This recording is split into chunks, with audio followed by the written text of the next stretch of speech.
Hello everyone, thank you for joining Ranger 4's webcast on becoming a certified Agile process owner. Here to facilitate the discussion this afternoon is Daniel Breston. As mentioned earlier, please write any questions you may have in the chat box or use the question function in your GoToWebinar control panel, and they'll be answered at the end. I will now pass it over to Daniel.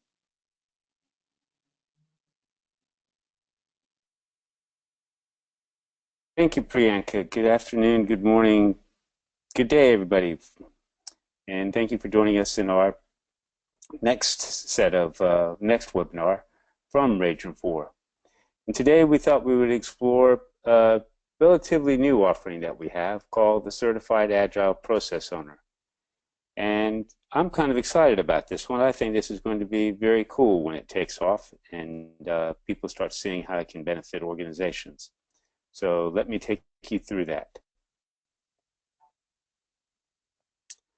Once I get going here. There we go. So, as always, IT has challenges. The business wants increased service quality. The business wants us to do things faster. We don't think they're ready, or they don't think we're ready. We've got to control costs. We've got to control risk. And service management, which has been helping us, is starting to come to terms, I think, with the practices of Agile and Lean as they start rolling out into organizations. So business and IT are finally getting to the point of where they're being truly integrated again, which is where they should have been all along. The silos of business to technology and the use of technology are beginning to disappear, if they haven't already, across the spectrum as the Internet of Things, people using cloud, big data, etc., are occurring.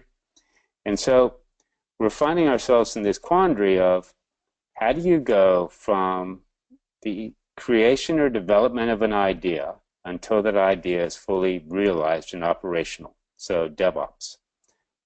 How do you go from the time some bright spark wants to do something, whether it's a product or a new feature or a feature upgrade or a fix or technology upgrade, until the time that it's fully operational in a better, faster, safer way?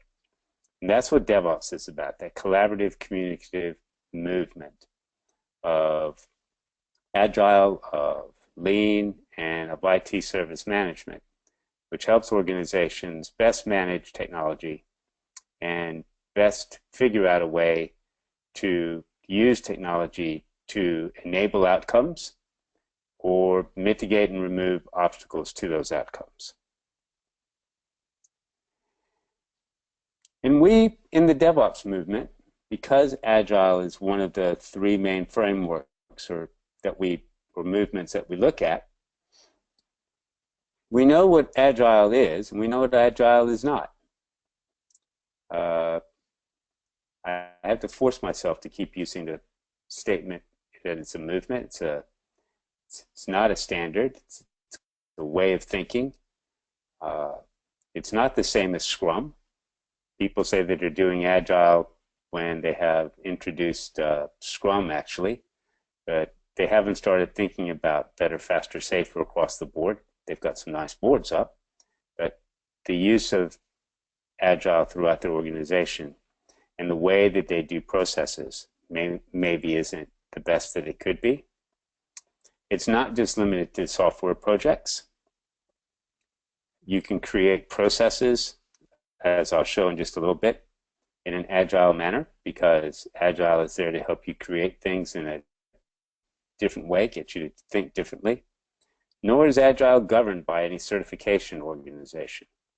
There are organizations that will certify you in the way that they have applied the principles and values of Agile, but Agile itself is just a methodology. It's just a way of thinking, or it's a value-driven type environment. And it's predicated on this manifesto, which I'm sure all of you have seen before, so I'm not going to dwell on it very much. But I bring it up here because it talks about individuals and interactions over processes and tools. And I think the first thing is how do you agile your processes? How do you agile the way that you think? How do you agile the way that you go from the time somebody has an idea until that idea is operational?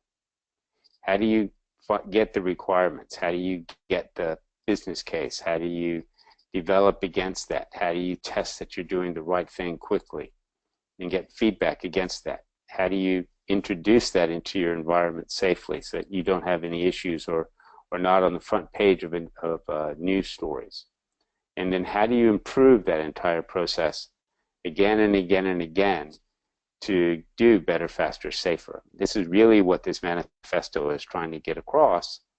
And as it rightly says, we have to be responsive to change, and we have to let individuals interact with each other on a more frequent basis. And that's what Agile brings to the DevOps movement, this type of thinking. And so if you have these processes that have objectives, and somebody is supplying the input, user stories, a budget plan, in which case then against that budget plan you're going to do funding, an incident, in which case then you need to try to figure out the best way of resolving that incident, a change request, and how do you go into self-service, a new supplier that you need to put into place, and how do you authorize them to what you have in your environment and make sure that they interact with you in a safe way. Business continuity, governance, risk, and compliance processes, all of those different processes and the outputs that come out of them and the customers that are impacted or the stakeholders that are impacted so that you have the right outcomes. How do you go and do that in such a way that people understand why they need to do something and what they need to do, but they can iteratively create the how, and they can iteratively improve how they do things to do better, faster, safer over time? That's what this agile process ownership, agile process management is all about. Fast feedback which enables continuous improvement. And the characteristics of that agile process is that every process has an owner. And an owner can have multiple processes.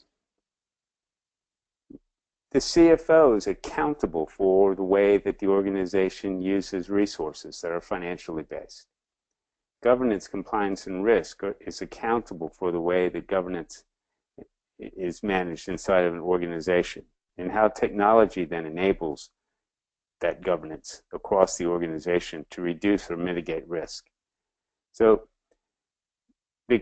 an agile process clarifies everyone's roles and responsibilities, makes it very clear as to who's supposed to do what, when, and why. It's scalable throughout the organization. Why have incident management just at the service desk?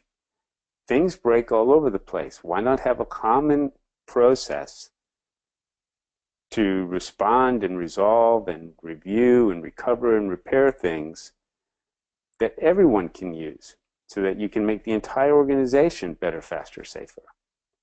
It leverages automation so that your tools are integrated together into business processes.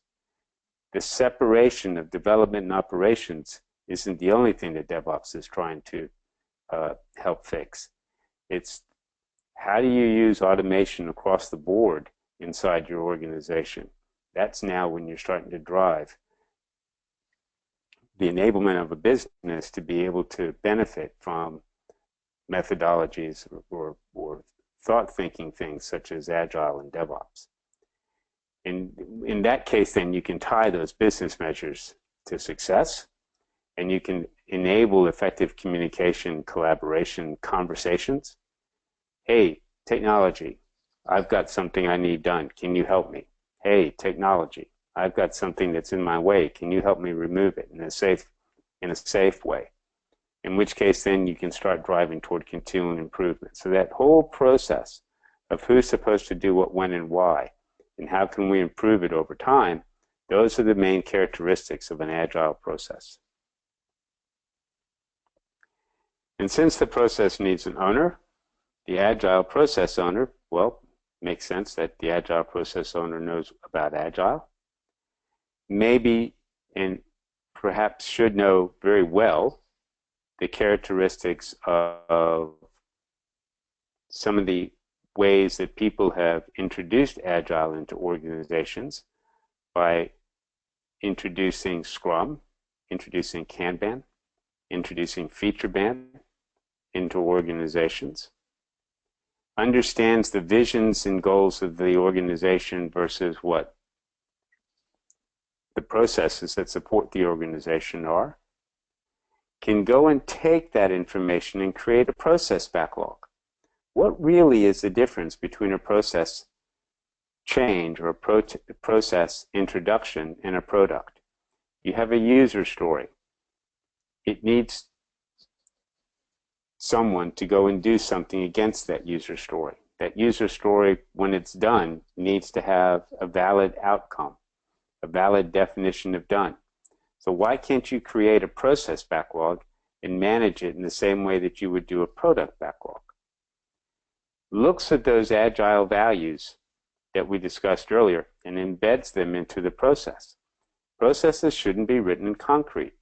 Processes change because things change. Here in Britain, for instance, people are altering many of their internal business processes because of how Britain voted to potentially leave the EU. Now what happens? Where does that leave us in the way that we're going to be using our data? Where does that leave us in the way that we're going to be just doing business on a day-to-day basis? All of those changes, the Agile process owner, for all of those different processes that are involved and impacted, should be able to help. Clarifying the definition of done. Thinking about how, okay, if we just change this aspect of the process for right now in this particular sprint, in this particular period, what happens? How can I go and look at the whole value chain involved in a process and make sure that if I change one thing, I'm not just moving the constraint from one end to the other end, but actually helping the entire value chain go better, faster, safer. Otherwise, this is the wrong thing for me to do. Audits and reviews what's happening. Audits and reviews at the end of each sprint, what's going on. Holds a retrospective. What can we do better the next time we go and impact this process? Who else needs to be involved in our team? How can we apply automation correctly? And logs those things into the continual improvement register. And basically, it's just accountable for getting that process or those processes that are integrated together into a better, faster, safer way. And if the Agile process owner looks at all the different ways of being able to do things in the technology world today, I think that they can leverage that and they can start to see how technology can help them share information, enable collaboration and communication, start those conversations on how to go agile across your entire organization. So this is an example of a process sprint. And if it looks very similar to a product sprint, well, you're right, because it is very similar. We've made the assumption, and we've worked with the Scrum Alliance and other individuals to go and say, look, we don't think that a process is any different than a product. It's the creation and development of something. So if we plan it, and if we decide what we want to do, and if we get the right people together, and we talk about it every day, and we see how it's being worked on, and how it's improving things at a regular time, such that when it's done, and we can now decide whether or not to put it live or not, then for us, this is an agile process sprint. You have the process owners, you have the team that's involved, you have an agile service manager who's helping you from the technology perspective, make sure the technology is being coordinated across. Your team could be people in financial management, risk management, suppliers, other parts of technology. They could all be involved in the creation of the small changes to the way that your process works, that minimum viable process outcome, such that over time you can start to impact the way a process is improved, but in an iterative learning manner instead of a big bang manner that drives everybody crazy. So this is an example of an agile process design. In the old days, we would go and create this whole big mess. I'd have process engineers at the banks that I used to work at, and we would go and create long convoluted process documents with long convoluted level 1, level 2, level 3, level 99 maps against them with roles and definitions at each one, and nobody would ever read them because we didn't ask them for their input. We didn't ask them for what they wanted to do. So when we say request and record a change, we never asked that question. We made an assumption that we were right. What if we went and asked the question, what do we mean by request and record a change? What do we mean by request and record and approve a change? How can you take a business case that's 30 pages long and make it into 1 or 2 pages? Who really needs to be involved in the assessment and approval of a change? And for what? What type of change? So this is a way of getting standard change into your organization quite quickly. How do you go and implement that change? How do you test against that change?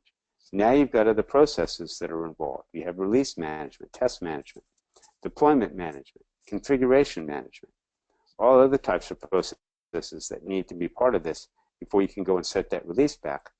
And then the step that a lot of people don't do very well, which is review and close that change. Many people say once it's released, once it's deployed out, we're all done. But if you do that and you need to roll it back and you're not ready for that, or if you have issues with it after your warranty period, how do you tie those issues back to the change that you made? So looking at that, reviewing it, closing it, understanding what the impact is, going back again, and immediately driving the next step. Looking at assess and approve a change, driving the next step. Oh, look, I think maybe implement change needs to be, could be improved here.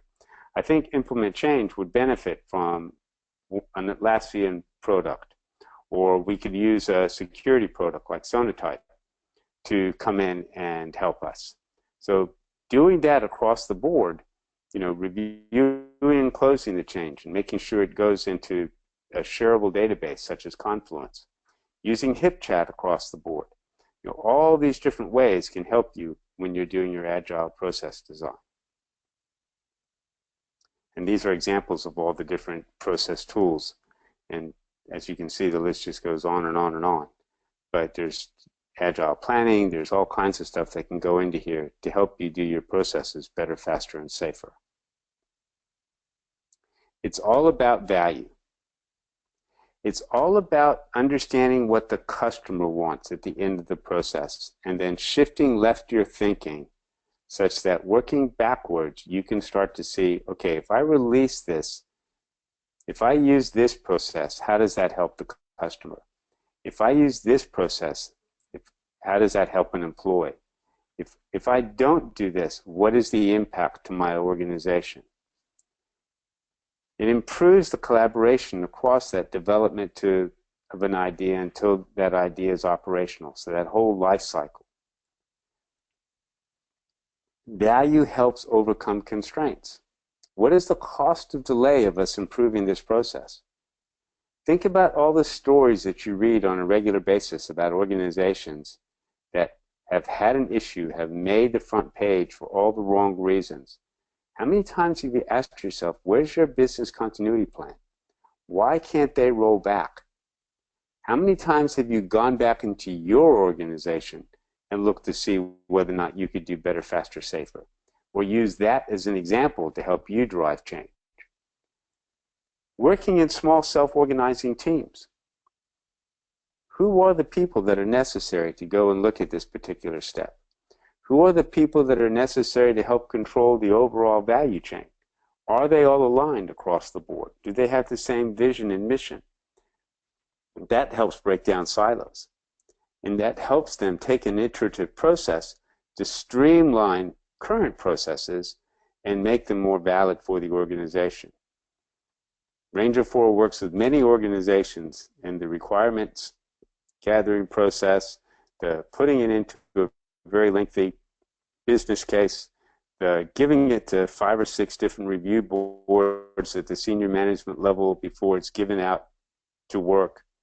You know, all of that can be streamlined. All of that can be made very simple so that you don't lose governance, you still manage risk, but you remove the constraint of starting to do something which keeps you competitive, which keeps agility in your organization to meet the demands of your organization being placed there by customers.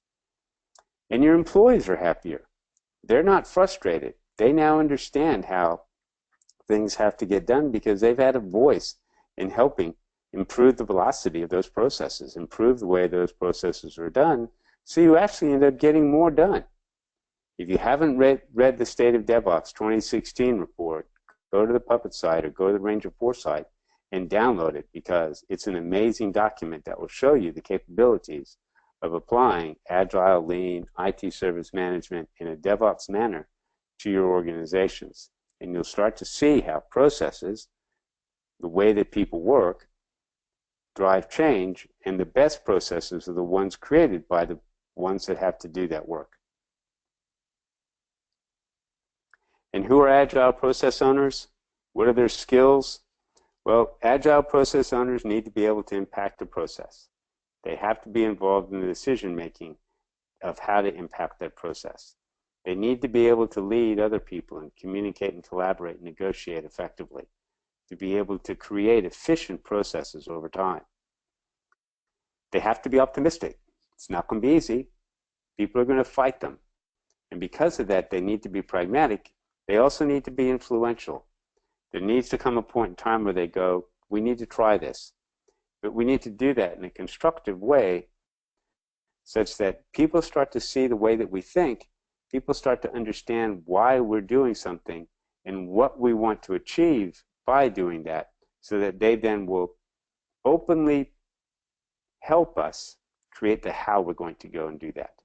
So the Agile process owner is the type of individual that you would find in governance, risk, and compliance, that you would find in your senior levels of your enterprise architecture, senior levels of your portfolio management team, or IT service management. All of these individuals would be great Agile process owners. They understand what a process is. They understand that it's people first and it's enabled by technology. And if you let them then guide the agility of owning a process, creating a process, testing that process, and improving that process, plan, do, check, act, in an iterative manner, your processes are going to help your business keep in business and do business better. I love these two quotes. They help guide the process guys. William Deming, if you can't describe what you were doing as a process, you don't know what you were doing. And Dan Madison, when you want something done, what's more desirable, commitment or compliance? Many organizations are driven by compliance. Maybe you should go back and ask the compliance people, do you really need it to this level? What happens if? What if we did this? I know that when I worked with my audit team, or when I worked with my governance and risk teams, they were more than willing to come in and answer questions for us. Even external auditors will come in and help you do better, faster, safer. They just want to be part of the process of creating processes. And if you can show them what you're getting ready to do, then you can go back and show them that you do know what you're doing. And so you meet the characteristics of commitment and knowledge as per these quotes. So, getting to the quick here, what is Certified Agile Process Owner, the course? Well, we're board members of the DevOps Institute. And the DevOps Institute currently has, and Ranger 4 currently provides and gives on a regular basis, both in public sites and inside organizations across Europe. DevOps Foundation course, setting the basics, talking about the 3 ways, talking about the maturity matrices based on culture, lean, automation, good KPIs and sharing based on automation. So basically discussing Agile, Lean, and ITSM as a blend. And from that, the facilitation of an Agile service manager, someone that basically works hand in hand with the Scrum Master, and in fact has as much knowledge about Scrum as a Scrum Master. And because of that, they understand how Agile and IT service management basics can be blended together, and they understand how to work in a sprint manner such that when they go into the teams that are creating products, features, or doing technical upgrades, they provide valuable input into that end-to-end way of idea to realization, of strategy to go live, and how to improve that over time. And because all of this depends on ways of working, the Agile process owner comes into play, continues that into the different processes. So you have a budgeting process. Well, budgeting is not the same thing as funding. If you want to create things every 2 weeks, if you want your technology team to create things every 2 weeks, if you want to be able to release or deploy things out to customers or into your business every 2 weeks, then maybe you should think of budgeting as a plan, which is what it is, and funding every 2 weeks.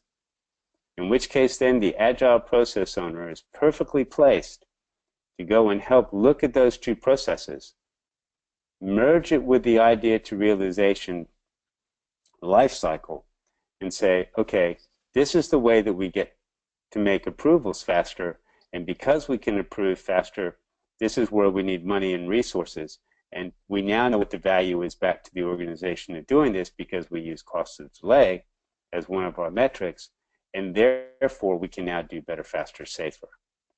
So the Agile process owner working with the product owner of the different things that are important to your organization really get to play to help that entire life cycle go better, faster, safer throughout your organization, especially where technology is being used such that the technology now benefits your organization as quickly as possible. Now, it's a 2-day course. You can see the agenda here. You can also download this from our website at ranger4.com, and there'll be a link in just a minute. It's not death by PowerPoint. I used to teach other methodologies which were death by PowerPoint. This is not death by PowerPoint. There's a lot of interaction. There are a lot of exercises to help you understand what the basics are and to help you create processes in an agile manner such that when you leave with the skills needed to start to do things in your organization as quickly as possible. There is an exam, and that exam gives you a certificate that certifies you as someone that understands the basic and principles of agile process ownership, being an agile process owner, being able to happily work with Scrum Masters and happily face off against product owners. So, and this exam can be given either in the class, so it's a 1-hour exam, 40 questions, multiple guests, or you can take it online. We can issue you a voucher, in which case the voucher is good for 3 months, and you can take the exam at your time and convenience. So 2 different ways of becoming a certified agile process owner. This is the Ranger for, if you look at the green box, that's Helen Beal. She's on the board of regents for Ranger for the DevOps Institute. The other familiar faces, I think, to many of you that are on there, most probably the first box, Jim Kim. But we regularly talk to the DevOps Institute. We regularly interact with them to take new courses and improve our courses. So watch this space as more and more is coming. I hope that gave you a flavor for what we are trying to do with Agile Process Ownership. I hope it helps you understand why I'm excited about Agile Process Owners and their capability and ability to be able to help businesses use Agile and Lean in IT service management, use the movement of DevOps to help drive change, use the way that we're suggesting to help processes, the way that people work, help organizations do better, faster, safer. And if you want more information, then this is the link. But Priyanka will also make sure that you have this as she sends out the slides associated with this. I hope everybody becomes DevOps-tastic and have a great day. So, Priyanka, any questions? Yes, we do have a few questions. So the first one is, excellent. Would you ever be an Agile process owner and why? I have been an Agile process owner in the past. I didn't realize it at the time. Wow, what a great question. The thing was that when you're trying to create processes that are going to impact teams globally, you can't create them in absentia and then roll them out or think that they're being rolled out or think that they're being used. The other teams won't play. They'll go, we weren't involved in this. We don't want to do this stuff. And so because of that, we created a way of working with individuals at all sorts of levels inside the organization. How do you create a process of onboarding? How do you create a process of managing issues and incidents? What do we really mean by self-service? So all of those processes, we work together such that globally we could roll that out. And as it turns out, you know, this is very similar to, and this is what we're trying to accomplish in the Agile Process Owner course and the Agile Process Owner concept. So yes, I would do it and do it on a regular basis. Okay, great. And our next question is, would you recommend doing the Agile Service Manager course first? No, you don't have to, well, you do not, they're not linked. We're creating these courses in such a way that they're not linked. You will get an overview, a very good overview of Agile and IT service management and how you could use them in that way in the APO course. But you do not have to have the ASM first. These courses are separate from each other. Okay, great. And our last question, does the Agile Process Owner have to be IT? No, the Agile Process Owner most definitely does not have to be IT. If you have a process owner, and you have lots of processes in an organization, you have marketing, you have sales, you have finance, those individuals, if they're given Agile basics, if they're given the fundamentals of what do we mean by Agile, if they're introduced to things like Scrum and Kanban, those individuals can start to work with individuals to create better, faster, safer processes that they can use, and then they can go into IT and say, now help us with technology. So you most definitely do not have to be IT to be an APO. Okay, great. Well, that's all for the questions. So thank you, Daniel, and thank you everyone who's joined us. A follow-up email will be sent out with today's slides and recording and a link to the CAPO course. Thanks, everyone. Bye, everyone. Thanks, Priyanka.